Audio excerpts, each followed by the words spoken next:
तो चलिए आज एक कहानी सुनते हैं, एक ऐसे नौजवान की जिसके सपने तो आसमान छूने के थे, लेकिन उसके पैर जमीन से उठ ही नहीं रहे थे।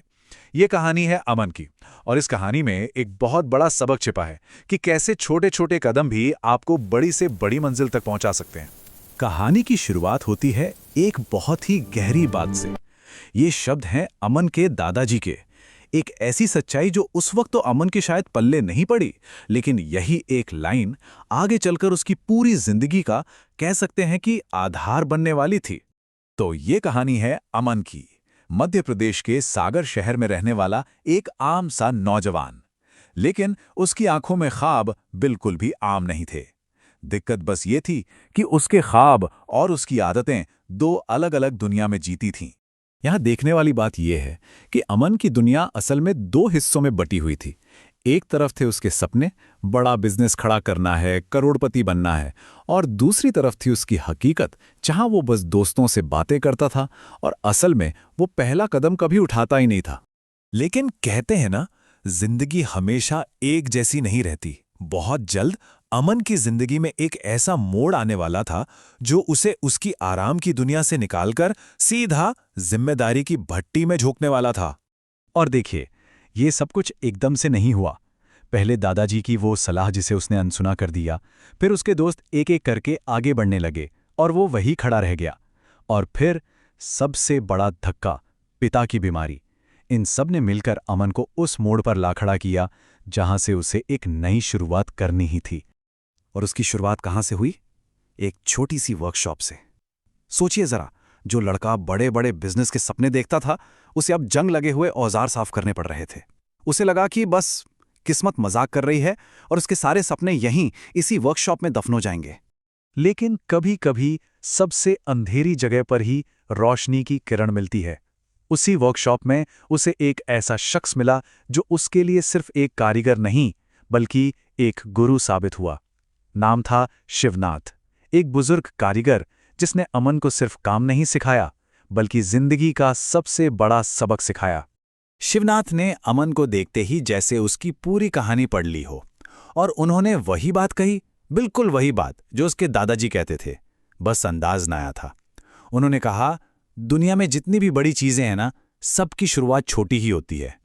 और उन्होंने समझाया भी बड़े कमाल के तरीके से। उन्होंने एक जंग लगे औजार की तरफ इशारा किया और कहा, देखो अमन, ये औजार अभी बेकार लग रहा है ना? लेकिन अगर तुम हर रोज इस पर थोड़ी सी मेहनत करो, इसे साफ करो, तो यही चमकने लगेगा। इंसान का हुनर भी बिल्कुल ऐसा ही होता है। रोज की छोटी छोटी मेहनत ही उसकी छिपी हुई काबिलियत को बाहर लाती है। और बस शिवनाथ की उन बातों ने जैसे कोई जादू कर दिया। अमन, अब वो पुराना अमन रहा ही नहीं। अब वो काम से भागता नहीं था, बल्कि उसमें डूब गया था। वो सबसे पहले वर्कशॉप आता, सबसे आखिर में जाता, और उसने शिकायत करना बंद करके काम में महारत हासिल करना शुरू कर दिया। और फिर वो दिन आया जिसका बिल्कुल किसी को अंदाजा नहीं था। एक चुनौती जो असल में एक बहुत बड़ा मौका बनने वाली थी। हुआ यूं कि वर्कशॉप के ठीक सामने एक बड़ी कंपनी का एक ट्रक आकर खराब हो गया। अब ये कोई छोटी मोटी खराबी नहीं थी। मतलब शहर के जो सबसे बड़े बड़े मैकेनिक थे ना, वो सब आए। घंटों तक माथापच्ची की, लेकिन किसी को समझ ही नहीं आ रहा था कि आखिर समस्या है कहां। वो मशीन सबके लिए एक अबूझ पहेली बन गई थी। और जब सब हार मानकर खड़े थे, तब एक बहुत ही धीरे से आवाज आई। ये अमन था। वहां खड़े सब लोग उसका मजाक उड़ाने लगे कि जो काम बड़े बड़े उस्ताद नहीं कर पाए, वो ये लड़का क्या करेगा। पर अमन ने उनकी बातों पर ध्यान नहीं दिया। और फिर अमन ने जो किया वो उसकी महीनों की मेहनत का सबूत था। कोई जल्दबाजी नहीं, कोई हड़बड़ी नहीं। उसने पहले मशीन को बड़े ध्यान से देखा, समझा, फिर अपने वो औजार उठाए जिन्हें वो रोज चमकाता था, और बस अपने काम में डूब गया। उस एक घंटे के लिए जैसे दुनिया में सिर्फ वो था, वो मशीन थी और उसके हाथों का हुनर। सब सांस रोककर देख रहे थे, और फिर एक खामोशी, और उसके बाद गड़गड़ाहट के साथ इंजन की आवाज। मशीन स्टार्ट हो गई थी। जो काम कोई नहीं कर पाया था, वो अमन ने अपनी लगन और मेहनत से कर दिखाया था। हर कोई हैरान था। यह सिर्फ एक मशीन स्टार्ट नहीं हुई थी, ये तो अमन की जिंदगी की गाड़ी थी जो अब सही रास्ते पर चल पड़ी थी।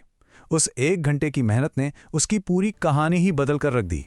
ट्रक जिस कंपनी का था, उसका मैनेजर ये सब अपनी आंखों से देख रहा था।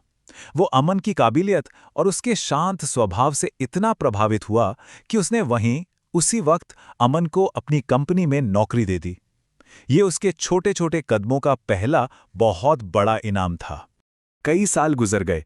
अमन अब उसी कंपनी में एक बड़ा इंजीनियर था। जब एक पत्रकार ने उससे उसकी कामयाबी का राज पूछा तो उसने मुस्कुराकर बस यही कहा, कोई भी मंजिल अचानक नहीं मिलती, वो तो रोज चले गए छोटे छोटे कदमों से ही बनती है। तो इस पूरी कहानी का सार क्या है? वो है कर्म का नियम। मतलब मौके और कुदरत सब कुछ देने को तैयार हैं, लेकिन वो मिलता उसी को है जो हाथ पे हाथ धरकर इंतजार नहीं करता, बल्कि उठता है और अपना काम करता है, फिर चाहे वो काम कितना भी छोटा क्यों न लगे। तो फिर आगे का रास्ता क्या है? बहुत सिंपल है। अगर तेज नहीं चल सकते तो धीरे चलो, अगर धीरे भी नहीं चल सकते तो रेंगते रहो। जरूरी रफ्तार नहीं है, जरूरी है चलते रहना। क्योंकि एक बात हमेशा याद रखनी चाहिए, जिस पल कोई इंसान रुक जाता है या हार मानकर बैठ जाता है ना, उसकी कहानी बस वहीं पर उसी पल खत्म हो जाती है। अमन ने अपना पहला कदम मजबूरी में उठाया था, लेकिन फिर उसने उसी को अपनी सबसे बड़ी ताकत बना लिया। अब सवाल यह है, हम सब की कहानी का वो पहला छोटा सा कदम क्या है?